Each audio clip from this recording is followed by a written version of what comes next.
ओ God, यहाँ तो पूरा श्रिंक भरा पड़ा है गंदे बर्तनों से। सब बर्तन जूठे पड़े हैं। अब मैं खाना कैसे बनाऊं?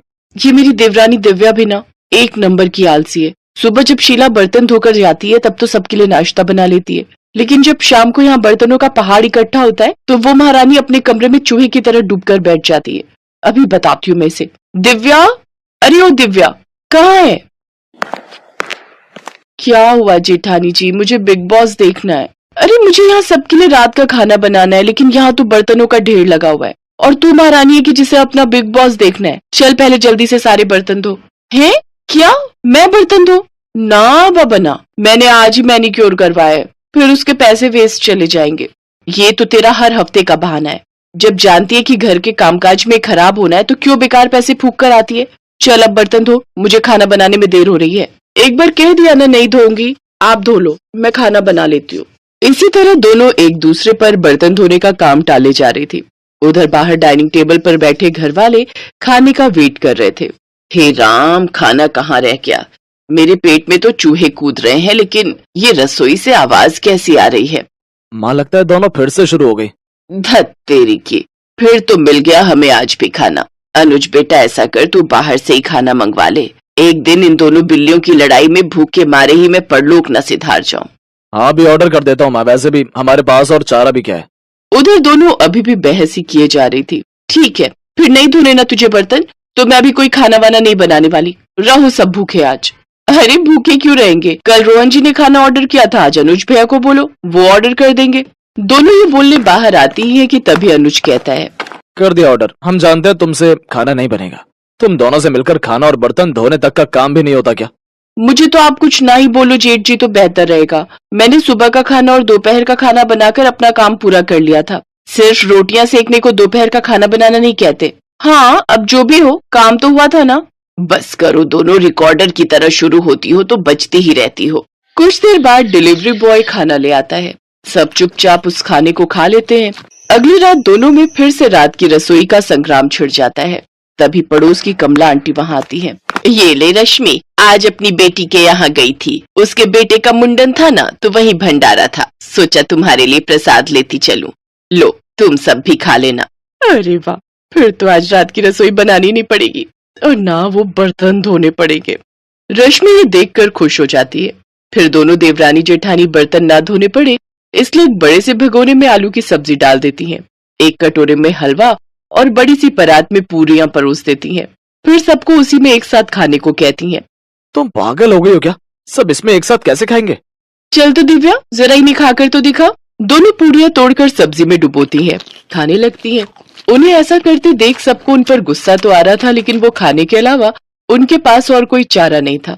वो रात तो जैसे तैसे कट गई, लेकिन अगली शाम फिर वही कहानी छिड़ गई। देख, कल तो कमला आंटी भंडारा दे गई थी, लेकिन आज तो तुझे बर्तन धोने ही पड़ेंगे।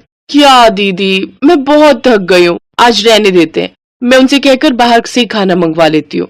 ये सुनकर रोहन गुस्से में आ जाता है। चुप रहो, अपना मुंह बंद रखना। आज हम दोनों में से कोई भी बाहर का खाना ऑर्डर नहीं करेगा।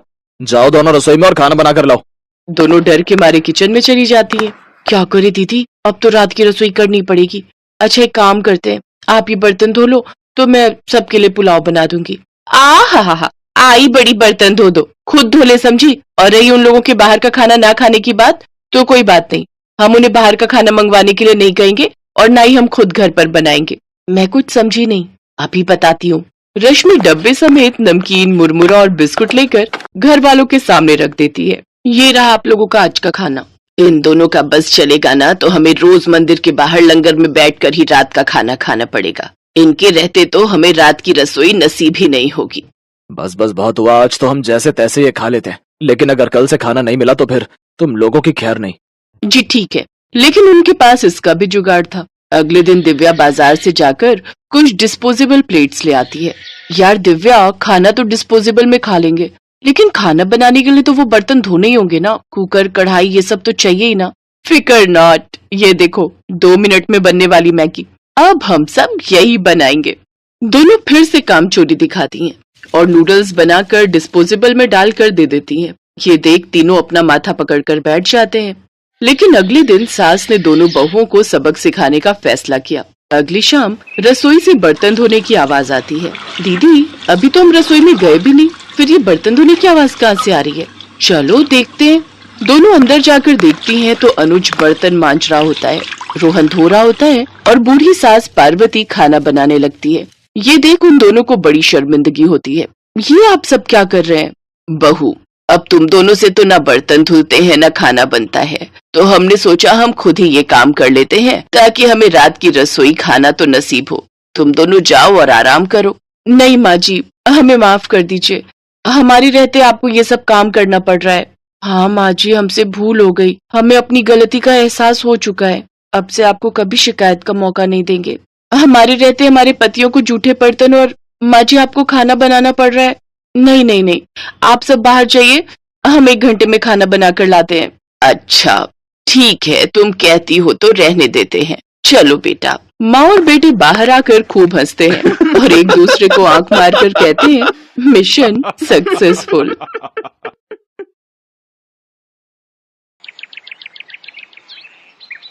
एक रोज शाम के वक्त हिना अपनी माँ के साथ बैठी हुई होती है। तभी वो अपने फोन में अपनी माँ को एक लड़की की फोटो दिखाते हुए कहती है, माँ ये देखो, ये लड़की कितनी मॉडर्न एंड टॉल है, ये मेरे भैया के साथ एकदम फिट बैठेगी। तभी उस घर की बड़ी बहू मानसी वहां आती है। चलिए माँ जी, हिना दीदी खाना लग गया है। बहू यहाँ तो आ, ये देख हम तेरे देवर के लिए रिश्ता.com की साइट पे लड़की ढूंढ रहे हैं जो कि सुंदर होने के साथ साथ अमीर भी है। अब तेरे गरीब मायके वालों ने दहेज के नाम पर 1-2 चीज पकड़ा दी बस, इसलिए अब मैं अपनी छोटी बहू अमीर खानदान की लाऊंगी जो कि भर भर कर दहेज लाए। हाँ, वो अपनी बड़ी बहू को ताने दे ही रही थी कि तभी उसका छोटा बेटा हितांश एक मॉडर्न लड़की के साथ घर आता है। उन दोनों के गले में वरमाला डली हुई थी। हितांश बेटा, ये लड़की कौन है? माँ ये जूली है और हम दोनों ने शादी कर ली है। क्या तुम दोनों ने शादी कर ली? मैं नहीं मानती इस शादी को। हाँ तो किसे फर्क पड़ता है आपके मानने या ना मानने से? वैसे भी वो कहावत तो आपने सुनी ही होगी कि जब मियाँ बीबी राजी तो क्या करेगा काजी। मैं जानती हूँ, जरूर इस डायन ने ही तुझे भड़काया होगा। मैं इस डायन को हरगिज अपनी बहू नहीं मानूंगी। भले ही आप ना मानो, लेकिन लीगली तौर पर मैं ही तो हूँ आपकी बहू। इसलिए अब जल्दी से जाइए और आरती की थाली लाकर मेरा गृह प्रवेश कीजिए। सास बेमन से अपनी नई बहू का स्वागत करती है। जूली हितांश के साथ अपने कमरे में चली जाती है। हे राम, माँ अपनी इस नई छैल छबीली के तेवर देखे, इसके तो रंग ढंग ही अलग है, बड़ा ही घमंड है इसमें। तू चिंता मत कर बेटी, कल इसका ससुराल में पहला दिन है, तुम देखना अगर मैंने भी इसका घमंड चूर चूर नहीं किया तो। अगले दिन सुबह हितांश के पिता यानी जूली के ससुर अपनी पत्नी से कहते हैं, विमला देखो तो, सुबह के 10 बजने को है और ये नई बहू अभी तक अपने कमरे में सोई पड़ी है और आज इसका रसोई में पहला दिन है और ये अभी तक अपने कमरे में है। तुम रुको जी, अभी मैं इसकी खबर लेती हूँ। नई बहू, अरे ओ नई बहू। कुछ देर बाद जूली वहां आती है। क्या बात है मम्मी जी, क्यों सुबह सुबह इस घर को मच्छी बाजार बनाकर रखा है? छोटी बहू, ये क्या तरीका है अपनी सास से बात करने का? हितांश, हितांश जरा बाहर आना तो। अब क्या हुआ जूली डार्लिंग? तुम चुपचाप से अपने बाप को समझा लो कि वो मुझसे तमीज में रहकर बात किया करे। पिताजी, आपने सुना जूली ने क्या कहा? नालायक, इस दिन के लिए पैदा किया है क्या तुझे कि तू अपनी बीवी का जोरू का गुलाम बन जाए? बस आपसे ही सीखा है पिताजी। जूली की सास खाने की लिस्ट नई बहू के हाथ में देती है और कहती है, ये ले, ये तेरी पहली रसोई की लिस्ट है, आज तुझे ये सब खाना हम सबके लिए बनाना है। और हाँ, उसके बाद किचन की साफ सफाई भी कर देना। सासू माँ, ना तो मैं खाना बनाऊंगी और ना ही सफाई करूंगी। बहू आई है घर में, कोई काम वाली बाई नहीं जो उसे आते ही काम बता दिए। भले ही ससुराल में मेरा पहला दिन हो, लेकिन इस पहले दिन से अब आप लोगों की जिंदगी बदलने वाली है। तो मेरी प्यारी ननद जी, पहले तो आप इस घर की साफ सफाई करोगी और सासू माँ आप बनाएंगी खाना, और वो भी मेरी पसंद का। मैं ये सब नहीं करूंगी, समझी? देवरानी जी, ये सब क्या कह रही हैं आप? हम इस घर की बहू हैं और ससुराल वालों का ख्याल रखना हमारा फर्ज है। जेठानी जी, इन जैसे फर्जी लोगों के लिए काहे का फर्ज? इनके साथ तो यही होना चाहिए। बड़ी जुबान चलती है तेरी, मैं तो तुझे छत से धक्का ही दे दूंगी, फिर तू भूतनी बनकर भटकती रहना। और ये हो गई आपकी कही बातों की सारी रिकॉर्डिंग। अब अगर सासू माँ आप लोगों ने मेरी बात नहीं मानी ना, तो मैं पुलिस स्टेशन जाकर आप लोगों के खिलाफ दहेज उत्पीड़न के साथ ही जान से मारने की धमकी के जुर्म में सबको जेल में बंद करवा दूंगी। इसलिए जो मैं कहती हूँ वैसा ही करो चुपचाप से। नहीं नहीं बहू, ऐसा कुछ मत करना, तुम जो कहोगी हम वो करेंगे। इसके बाद जूली उन सबको काम पर लगा देती है। ननद जी जरा जल्दी हाथ चलाइए, नहीं तो। नहीं नहीं मेरी प्यारी भाभी, भाभी मैं करती हूँ ना, आप आराम से बैठो सोफे पर, और किसी चीज की जरूरत हो तो कहना। सासू माँ खाना बना या नहीं? अब हमें कल तक का वेट करना होगा क्या? बस बहू रानी तैयार है। थक हार कर ननद सफाई करके वहीं फर्श पर ही लेट जाती है, जिसे देख जूली कहती है, अब यहाँ क्यों रायते की तरह फैल गई? जाओ उठो और मेरे कपड़े पड़े हैं, उन्हें धोकर आओ। तुम रहने तो ही ना देवरानी जी, कपड़े मैं धो देती हूँ। नहीं कोई जरूरत नहीं, मैंने कहा ना आज आपका छुट्टी का दिन है, आप कुछ नहीं करेंगी। उधर सास पसीने से तरबतर होकर रसोई से बाहर आती है और सबके लिए खाना लगाती है। उफ, ये कोई खाना है? इसकी तो शक्ल देखकर ही खाने का मन नहीं कर रहा। ले जाओ ये खाना, मुझे नहीं खाना, मैं अभी अपने लिए कुछ बाहर से ऑर्डर कर रही हूँ। लेकिन बहू मैंने इतनी मेहनत से बनाया है, पूरे 2 घंटे लगे हैं मुझे रसोई में खड़े हुए, तो मैं क्या करूं? आप ससुर जी ये खाना ले जाकर बाहर कुत्तों को डालाना, और आपको जो मैंने सब्जी लाने का काम दिया था क्या वो आपने कर दिया? हाँ बहू, मैं बाजार से सब्जियां ले आया हूँ। Very good. अच्छा लिसन, शाम को मैंने घर पर पाजामा पार्टी ऑर्गेनाइज की है, तो अब आप तीनों जाओ और जल्दी से जाकर शाम के खाने की तैयारी करो। इसके बाद वो तीनों किचन में जाते हैं। हिना रोते हुए अपनी माँ से कहती है, माँ ये नई भाभी हमारे साथ ऐसा क्यों कर रही है? बड़ी भाभी ने तो कभी हमारे साथ ऐसा नहीं किया।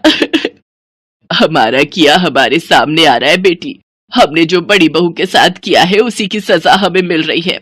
तभी जूली, हितांश और मानसी भी वहां आ जाते हैं। चलो सासू माँ, आपको अपने किए का एहसास तो हुआ और मेरी सहेली की कीमत भी पता चली।